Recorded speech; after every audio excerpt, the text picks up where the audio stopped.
Left behind in the ashes, smoke covered the sky. The ground was black with ash. Pieces of broken ships lay everywhere.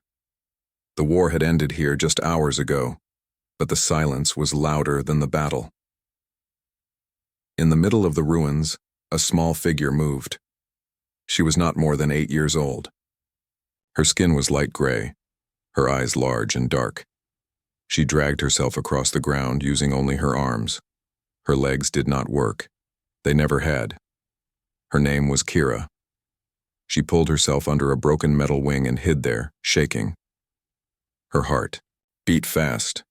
Her mouth was dry. Her people, the Valerie, had left. Their ships flew away in the sky while she cried for help. No one looked back. "No," she whispered. "They forgot me." Her voice was soft and full of pain. A tear ran down her cheek, leaving a clean line on her dusty face. She reached for a broken helmet near her and hugged it like a toy. It was not the first time they left her behind. The Valerie were proud warriors. They believed in strength, power, and speed. Kira was born weak. Her legs were broken at birth. Doctors said she would never walk. From that moment, many Valerie thought she had no value. Even her own mother never held her close. They gave her food. They gave her a room. But never love. When the war came, the weak were left behind. The strong ran to fight or fly. Kira stayed hidden, under orders to be quiet and unseen. And now, she was alone. Above her, the sun burned through the clouds. The heat made her dizzy. She coughed once, then twice. Her body was tired, but something made her stay awake. Fear. What if the humans came? She had heard the stories. Humans were cruel, the elders said. Monsters in skin. They destroyed planets, stole children and burned forests. They would show no kindness to a crippled alien child. Kira closed her eyes. Suddenly, she heard something. Footsteps. Slow, heavy, metal on metal. Her eyes opened wide. She held her breath. The sound was getting closer. Someone or something was walking through the ashes. Kira stayed completely still. Her small hand reached for a sharp piece of metal, though she knew she could never fight. The footsteps stopped near her hiding place. A shadow moved over her. She peeked through a crack in the metal. A human.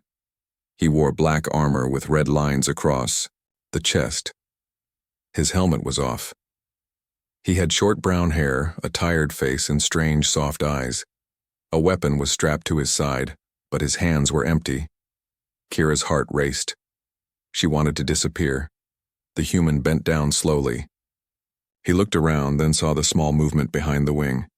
He didn't pull his weapon, he didn't shout, he just spoke. "Hey," he said softly. "I see you." Kira froze. The voice was not like the stories. It was calm, almost gentle. "You're not safe here," he said. "Are you hurt?"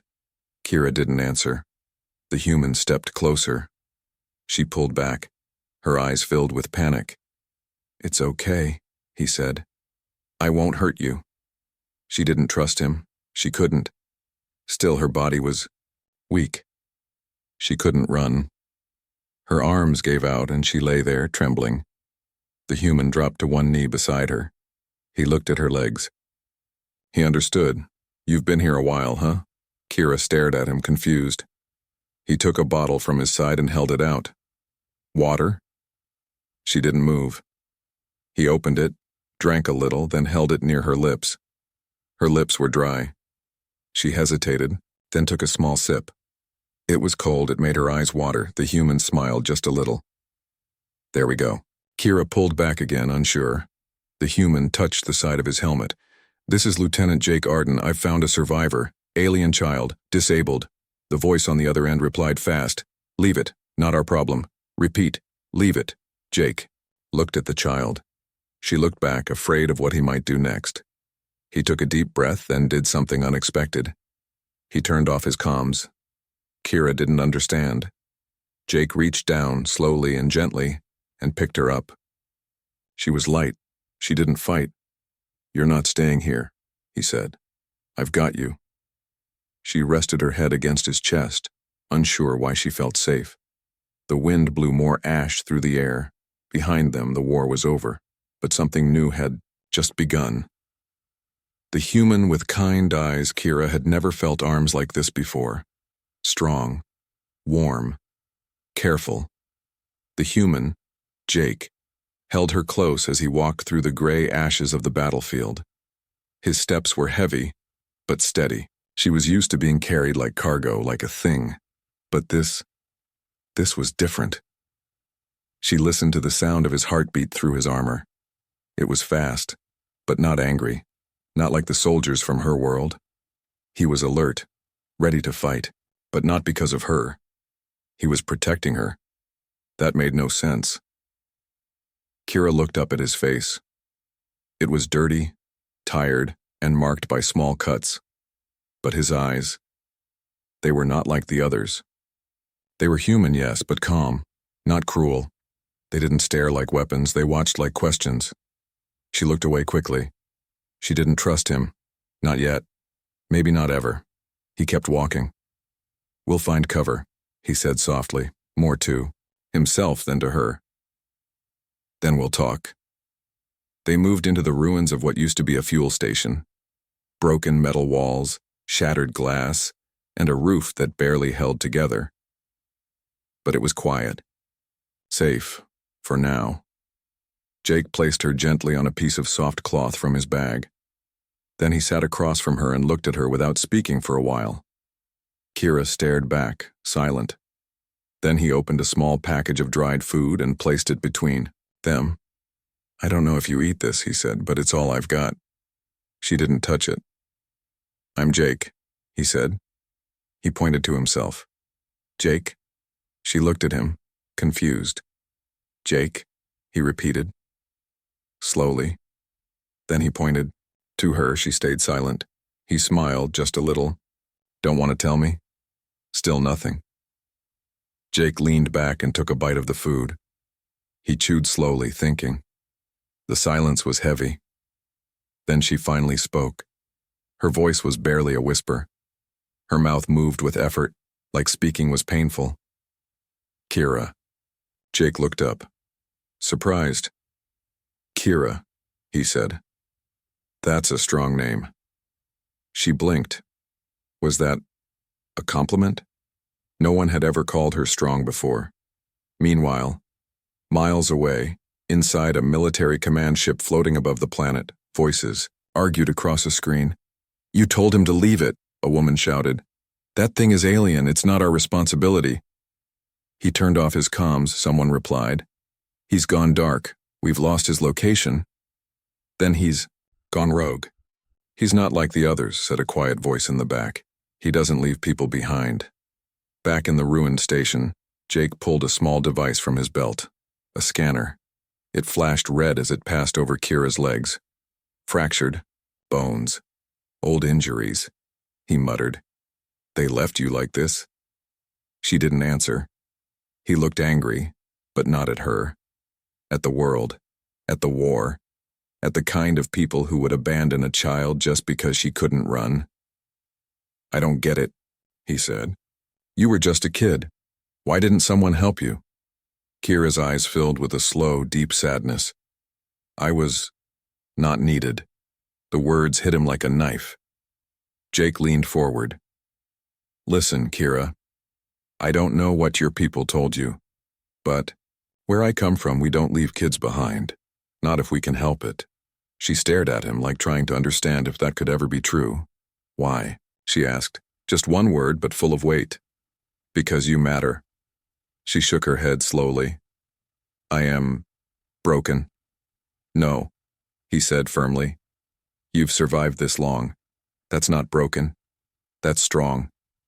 She looked down. Her small fingers gripped the cloth under her. Her hands shook. Jake noticed.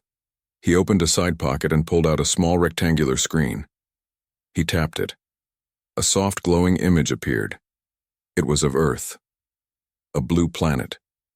Full of water and life. "This is my home," he said. "You ever seen water like that?" Kira stared at the image. It was beautiful, peaceful. A place without fire, without ash. Then she whispered something that shocked him. Do humans have dreams? Jake blinked. What do you mean? My people say dreams are for the strong, she said. But you dream and still help the weak. He smiled. Maybe that's why we dream. Suddenly, outside a sound. Sharp, mechanical. Jake's face changed in an instant. Stay down, he said. He grabbed his weapon and moved to the wall. Outside, a black drone floated silently. It scanned the ruins. Jake held his breath. The drone passed by, then stopped. It turned slightly. Its red light blinked. Jake raised his rifle slowly but didn't shoot. Kira watched, frozen. The drone's scanner swept through the wall. Then it flew away. Jake sighed. He dropped to one knee, exhausted. We can't stay here long, he said. They're looking for me now and probably you too. Both sides? She asked quietly. Jake nodded. Yeah, looks like it. Kira looked down at her broken legs, then at his tired face. Then we run? He smiled sadly. We crawl, we limp, we hide. But yeah, we run. As night fell, the two of them huddled in silence. The stars above looked down like cold eyes. But somewhere between the silence and the darkness, something had changed, not just between human and alien, but inside both of them. The soldier who came to kill was now a protector, and the child left to die had someone who saw her, not as a burden, but as hope. Running from everyone. The morning came slowly, painted in gray and red. Ash still floated in the air. The world was quiet, but it was not safe. Not anymore. Jake stood at the broken window of the ruined fuel station. His weapon rested against the wall. His body was still, but his mind was running. They would come. Humans. Maybe drones. Maybe even Valari. He had turned off his comms. He had gone against orders. He had picked up an alien child, a crippled one. His people would not forgive that. But when he looked behind him and saw Kira, curled up on a pile of cloth, fast asleep like a child should be, he didn't regret anything. Not yet. Suddenly, his wrist device blinked red. Movement detected. Jake pressed a button. A small screen opened. A heat signature was moving, fast, toward them. One signal. 2. 3. He grabbed his gun, moved to Kira, and gently touched her shoulder. Kira, we have to go, she blinked, half awake. Why? They're coming. They left the station before sunrise. Jake carried her at first, then stopped near an old Valari wreck, a light scout ship, broken but still solid. He placed her down and pulled metal panels off the side. Inside there were wires, dried food rations, and an old oxygen tank. This was your people's? He asked. Kira nodded slowly. Scout patrols, left here before the war ended. Jake looked around. Think, it still works. She pointed at a glowing crystal inside the ship's core. Power crystal is still alive, she said, but no flight. Jake frowned. Then we walk. They stayed off the main paths. Jake carried her when he could. When the hills got too high, he built a sling across his back so she could ride without pain. Her legs still didn't move, but her arms held on tight. At first, neither of them spoke much. Then one night, under a fallen tree they used as shelter, Kira whispered something. I had a sister. Jake looked at her in surprise. What happened? To her? She left in the skyship. Said she would come back. Did she? Kira shook her head. She never looked down. Jake sighed. I had a brother once. We fought a lot. But if he was in trouble, I'd come back for him. Every time. Kira smiled faintly. You're not like others, she said. Jake looked out at the stars. I wish more of us were. But peace didn't last. By the third day, they were being hunted. Not just by humans. Valari searchers had landed. Kira saw the ships from a distance, sleek, dark blue vessels that used to fill her with pride. Now they made her feel cold. Jake used binoculars to watch from the hill. "They're not here to save you," he said. Kira nodded. "They came to erase me." Jake turned to her. "What do you mean?" She looked away.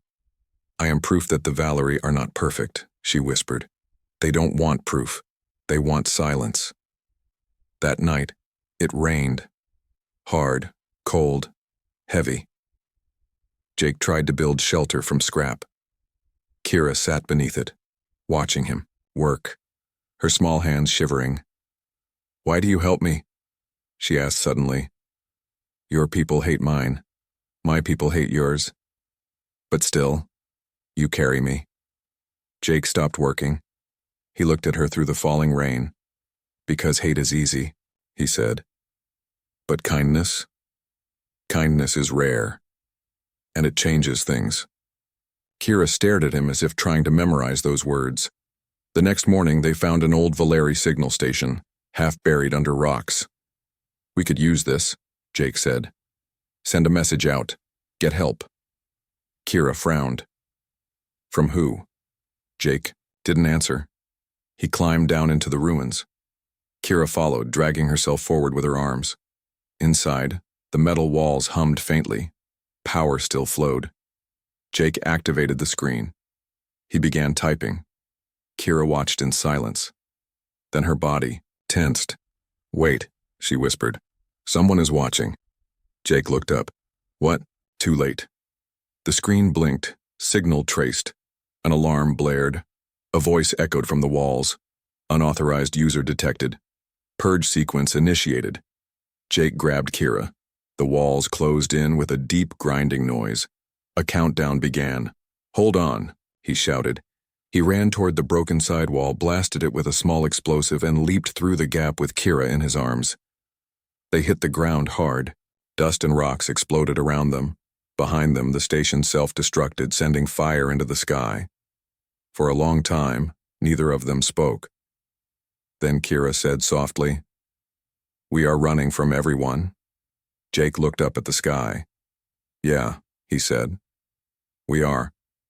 So where do we go?" He looked at her. "Somewhere they can't follow." "And where is that?" He thought for a moment, then said something she'd never heard before. "Forward." Later that night, while Kira slept, Jake opened a small metal box he'd hidden in his pack. Inside was a photo, 3 humans, smiling. A family. He looked at it for a long time, then at the sleeping alien child beside him. He knew what he was risking. His career. His life.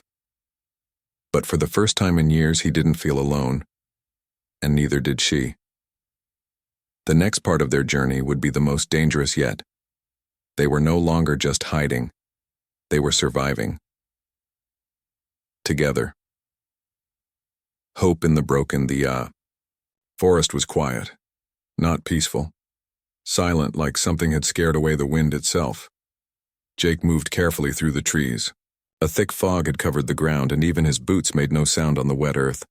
He carried Kira on his back, her arms wrapped tightly around his shoulders, but he could feel her breathing differently today. She was awake, not just in her body, but in her mind. Something had changed. They stopped near a moss-covered cave, hidden under the roots of a massive dead tree. Jake lowered her onto a blanket, then sat beside her, wiping rain off his rifle. Kira didn't speak for a long time. Her eyes watched the mist, her thoughts somewhere far away. Then she asked quietly, "Jake, if I could walk, where would we go?" Jake looked at her. "Anywhere you want." "Even to the stars?" He smiled. "Especially to the stars." She looked down at her legs, thin, motionless, wrapped in old cloth and pain. "Then I need to learn." "Learn what?" She looked up. "How to fight the part of me that gave up." Later that night, while Jake slept sitting upright with his rifle across his lap, Kira pulled herself toward the cave entrance. She crawled slowly, each movement sharp with effort. Her arms ached, her elbows were scraped. She reached a flat stone. Then, she pushed herself up. Her legs bent awkwardly beneath her. She trembled. She tried to stand. She fell. The sound wasn't loud, but Jake heard it. He rushed over, lifted her up. "Kira, what are you doing?" "Trying," she whispered, tears in her eyes. Jake didn't scold her. He just sat down beside her and said, "Then we try together." The next day, he built a frame from wood and old tech parts. A rough walking support. Kira stared at it like it was a monster. But Jake knelt beside her and said, "You don't have to do it alone." And so they began. Every day, she tried to stand. And every day she fell, but every time she hit the ground, she used her arms to get back up. And every time she stayed standing just a little longer. By the 5th day, she took one step. Just one. And then she collapsed. Jake didn't cheer. He didn't cry. He just looked at her and said, "You are not broken." But danger was never far, unseen. To them, someone was watching. Far in the distance, on a ruined observation tower, a figure stood in black armor, tall, silent, his face hidden under a Valari command mask. He watched them through a high-powered scope. He saw the girl, the broken one, the survivor, the embarrassment to his people. He activated a small device on his wrist. "Target confirmed," he said coldly. "Begin silent pursuit." That night, Jake and Kira sat by a small fire. She held a bent stick and traced shapes in the dirt. "Do you think," she said slowly, "that some things are meant to be broken forever?" Jake poked the fire with a rock. "No," he said. "But I think some things must break first, before they become something stronger." She looked at him. "Like bones?" He nodded. "Like people." The next morning, something was wrong. Birds were gone, air was still. Jake's instincts screamed. He scanned the area, but saw nothing. Still, he packed quickly. "We move now," he said. Kira could now take 2 steps with the frame, but it was too slow. So Jake carried her again, whispering, "You're not a burden. You're the reason I keep going." They moved through thick brush, cutting through vines and fallen trees, deeper into a part of the forest even the locals didn't name. But the tracker followed, always just far enough behind not to be seen. Always just close enough to smell fear. By sunset, they reached an abandoned human drop station. "Old field tech. We might find something useful," Jake said. Kira limped beside him now, step by step, holding his arm. Inside the station, they found a terminal. Burned, but half working. Jake connected a small power unit. The screen blinked. One signal blinked. Nearby, a shuttle pod crashed but with a working beacon. Jake smiled. "That's our ride out." Kira smiled too. Then her smile faded. She looked up. Her eyes narrowed. "We're being hunted." Jake froze. "How do you know?" "I don't," she said. "I feel it." That night, Jake set traps around the station.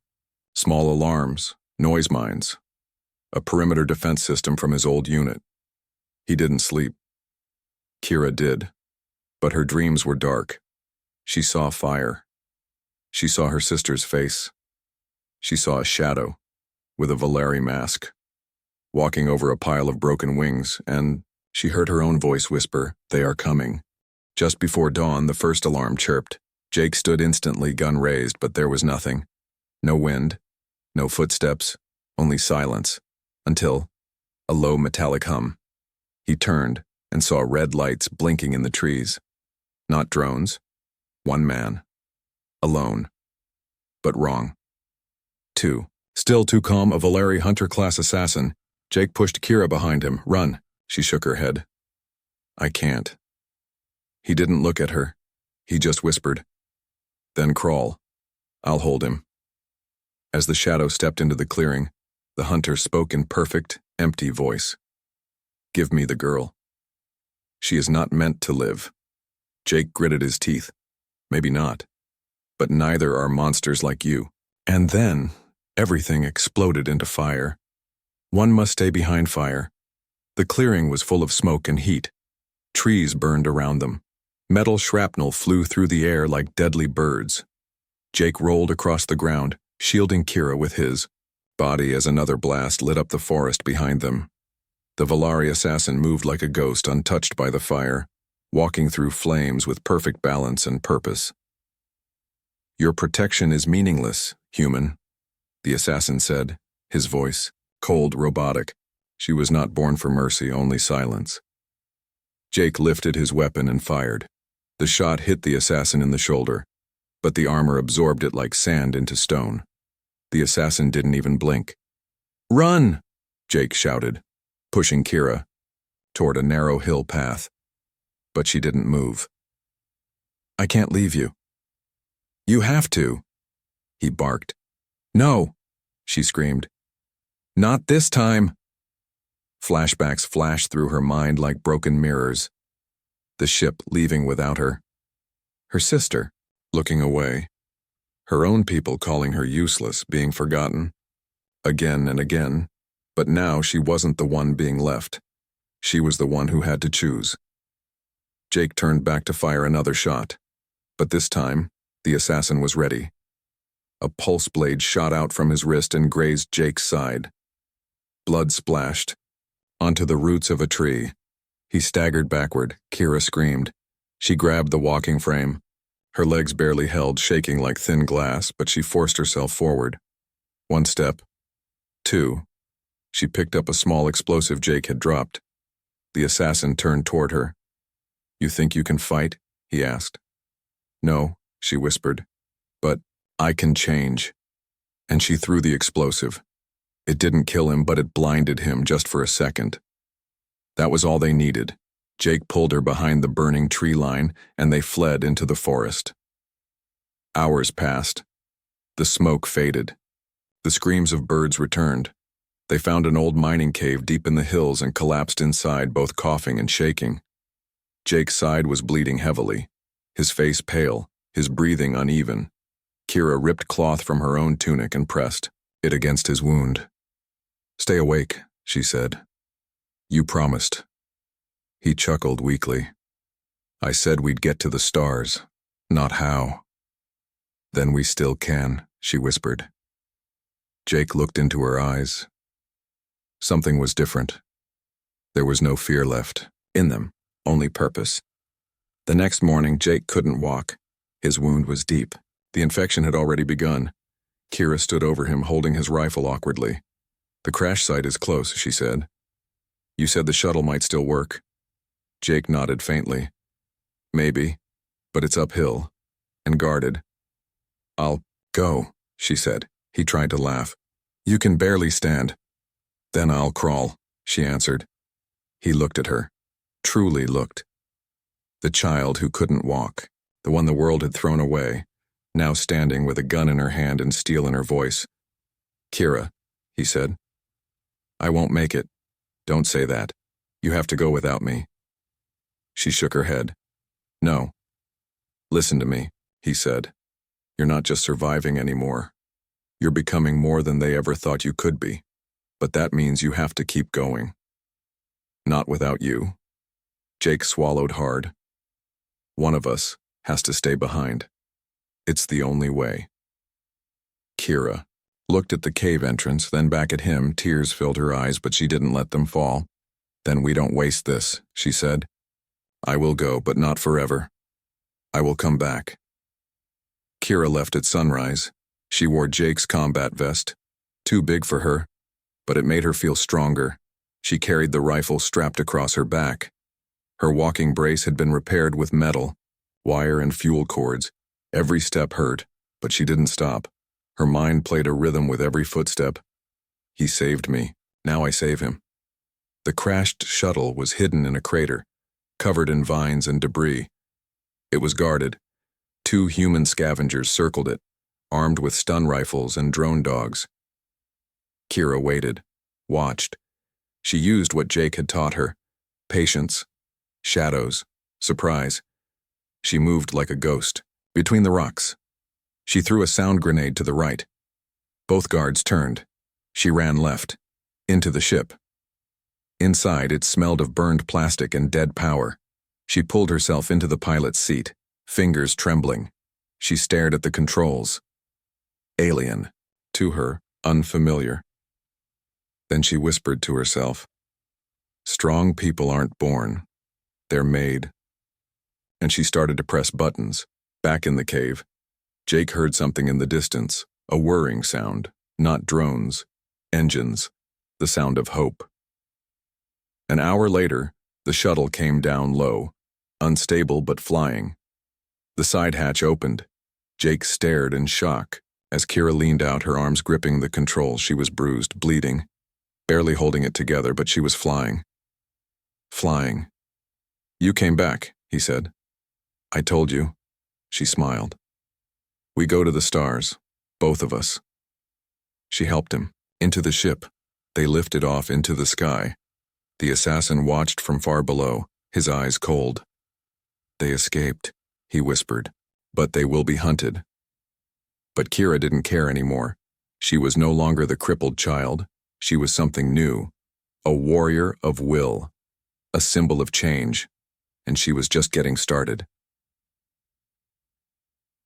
The message through the fire. The stars blinked quietly, above the burning world. Kira sat in the pilot seat, her hands shaking. Not from fear this time, but from something harder to control, responsibility. Beside her, Jake lay across a steel bench. His side was bandaged. His face was pale. He hadn't spoken in hours, but he was alive. She had brought him this far. Now she had to take them the rest of the way. The shuttle groaned as it flew low through a burnt mountain range. Kira struggled to keep it steady. She'd never flown before. Her sister was supposed to be the pilot, not her. She remembered her sister's voice. "You? You'll never fly, Kira. You can't even stand. Just stay out of the way." But now her sister was gone, and Kira was in the sky. A blinking red icon appeared on the ship's control panel. Signal beacon detected. Uplink possible. Jake stirred. He opened his eyes slowly. "We found a relay?" he whispered. "Yes," Kira replied. "It's on a peak just ahead." Jake tried to sit up but winced in pain. "No," she said. "I'll do it. You stay." He looked at her. There was no weakness in her eyes anymore. "If you're sending a message," he said, "make it count." Kira nodded. "I will." The peak, the old comms relay, was nearly dead, rusted, half buried in snow. She landed the shuttle on a narrow ledge and climbed out into the wind. Every step up the ice-covered stairs was a fight, but she climbed them anyway, step by step, against the wind, against the weight of everything she had been told. Inside the station, the uplink screen flickered to life. Old, scratched, flickering. She activated the console. It asked for a voice code. She paused, then whispered her name. Kira Valari, child of the broken bloodline. The console accepted it. She sat down. The speaker buzzed. "Please state your message for galactic broadcast." She took a breath. Then, she began. "The broadcast. This is Kira. I'm a child of the Valeri, and I should have died." Her voice was soft, but clear. "My own people left me, because I couldn't walk, because I was different, because I wasn't strong enough to fight their wars." She looked out at the stars beyond the cracked window. "But I lived. A human soldier carried me, protected me, believed in me. He didn't ask what species I was, he only asked if I was okay." She paused. "He taught me to walk, to fight, to choose. And now I choose to speak. There are children out there like me, across galaxies, born wrong, born weak, left behind, forgotten. But we are not broken, we are waiting for someone to believe in us, for someone to say, 'You matter.' This is a message to both humans and Valerie. Your war is killing the wrong people. Your silence is louder than your guns. And I will not be silent anymore." She leaned forward. "This is not a message of peace. This is a challenge. Prove to me that your people can do better. or I'll keep speaking until everyone listens." She hit send. The beacon fired a burst of energy into the sky. The message was gone, traveling across systems, intercepted by satellites, military outposts, rogue news stations, and pirate ships. Within minutes, thousands of ears would hear the voice of a crippled alien girl telling them their war was wrong, but someone else was listening too. Far away in the command chamber of a Volari dreadnought, a woman watched the transmission in silence. Her skin was the same color as Kira's. Her eyes, the same shape. Her voice came out cold and bitter. "Shut it down." "We can't," said the officer beside her. "It's already spreading. They're calling it the child's broadcast. It's viral." The woman's hand tightened into a fist. "Then bring her to me," she said. "Alive." And back on the mountain, Kira stood alone, her fingers frozen, her eyes locked on the stars. Behind her, the shuttle's engines warmed again. She turned to leave, but stopped. A figure stood at the stairwell, tall, human, but wrong, not Jake. The man stepped forward holding a weapon, but it wasn't pointed at her. "You caused a lot of noise, little one," he said. "Do you know how many commanders are mad at you right now?" Kira stood her ground. "I don't care." He smiled. "Good. Because I'm not here to stop you, I'm here to help." The girl who changed everything. The skies above the border planets were on fire. Missiles lit up the blackness. Warships drifted in silence, waiting. Armies stood on both sides, one breath away from open war. But something had changed, all because of one voice. Kira sat inside a transport shuttle alone, dressed in a dark gray uniform that didn't quite fit. Her legs were strapped into upgraded braces now, sleek, forged from broken ship parts. With each step, her balance improved. Each breath made her stand taller. She wasn't limping anymore. She was walking into history. Across from her sat a woman in a human command coat. Captain Mora. "You understand what you're doing, right?" she asked. Kira looked straight ahead. "Yes." "You're about to walk into a room full of people who either want you dead or wish you stayed silent." Kira didn't blink. "Then they should have left me behind better." The summit, a temporary ceasefire, had been called. The leaders of both the Volari High Council and the Unified Human Command had agreed to one final closed meeting at an old station orbiting a neutral moon. They were not meeting to make peace. They were meeting to discuss Kira.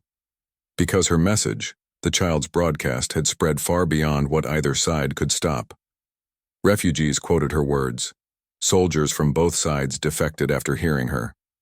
Underground groups began calling themselves the Silent Broken. She had become more than a survivor. She had become a symbol, and now both sides were afraid of her. Inside the grand hall, silver lights flickered as two lines of figures faced each other, humans on the left, Volari on the right. At the far end sat the Volari Commander General, Kira's sister, Commander Velra, the one who left her behind. She wore a blade on her back and a scowl on her face. Jake sat quietly on a bench near the rear wall, bandaged but healing. The doors opened, and Kira walked in. No guards, no weapons, just truth and a voice the galaxy had already heard. Commander Velra stood. "You shouldn't be here." Kira looked her in the eyes. "Neither should I be alive, according to you." "You are a mistake," Velra said. "You embarrass our bloodline." Kira stepped forward. "Then this mistake will be your legacy." The room went quiet. Kira turned toward the assembled leaders. "I came to speak for those you never see," she said. "The broken, the abandoned, the ones buried by your wars. I know what it feels like to be left behind, to be seen as a problem, not a person. But I didn't die, I didn't disappear. I learned, I grew, and now I stand here not as a weapon," she looked at her sister, "but as a witness," a human general scoffed. "You're one child, one story. It doesn't change the politics, the alliances, the power." Kira stepped closer. "Then let me show you how one story ends wars." She reached into her vest and pulled out a data crystal. "This contains full records, footage, reports, names, of what happened to the children your war machines left behind. Valerie, human, others, stories neither side recorded. I found them. I listened. And now billions have heard them. Your armies are built on silence, mine is built on truth. The room began to stir. One Valari elder stood. This child speaks of unity, but does she speak of justice? Punishment? Truth without judgment is just noise. Kira nodded slowly. Then let there be judgment. She walked up to the center of the room and kneeled. Start with me, she said. If speaking truth is a crime, punish me. If walking while broken is a threat, lock me away. She looked up. But if you do that, remember, another child will rise. And another. And another. Because you can't kill what you tried to. Erase. Silence. Jake watched from his seat, jaw clenched. Then a human officer stood up and removed his command badge. I won't fight in a war against that. A Valari healer stood too. I won't follow leaders who fear a child.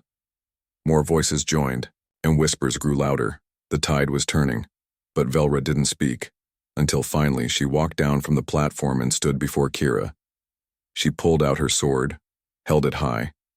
Jake started to rise, but Velra dropped it at Kira's feet. You did what I never could, Velra whispered. You gave our people something greater than fear. She looked around the room, then spoke to everyone. Let the war stop here. 3 months later, Kira walked through the newly formed Alliance Council chambers, now filled with both humans and Valari. She wore no armor, no medals, only a small patch over her heart, a single word. Hope. Jake stood beside her, healthy now, smiling with quiet pride. She stepped onto a stage where hundreds of children, orphans, ex-soldiers, refugees, waited. She looked at them, and, for the first time in her life, she saw no fear in their eyes, only belief. I was left behind, she said, but I walked through fire. And now? She raised her hand, her fingers trembling, but strong. I fly. The end.